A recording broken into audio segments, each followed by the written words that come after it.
Hi everyone, I'm Helen Hebert with a one-sheet wonder to share with you. That's something made from a single sheet of paper. This time I'm showing you a card designed by Christina Parrett for the Museum of Modern Art back in 1988. This is a simple accordion fold that is not so simple when it is in action.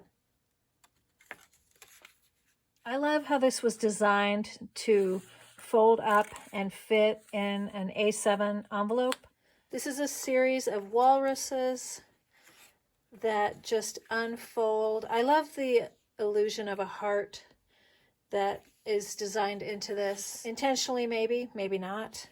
And the way that the tails are just cut out of the sheet and incorporated into the fold.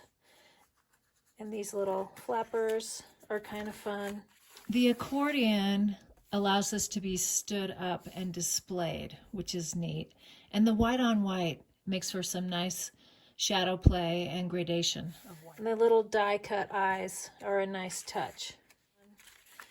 It's just a really simple one-sheet wonder. I'd love to consider featuring your one-sheet wonder, so feel free to reach out and tell me all about it. Thanks for watching.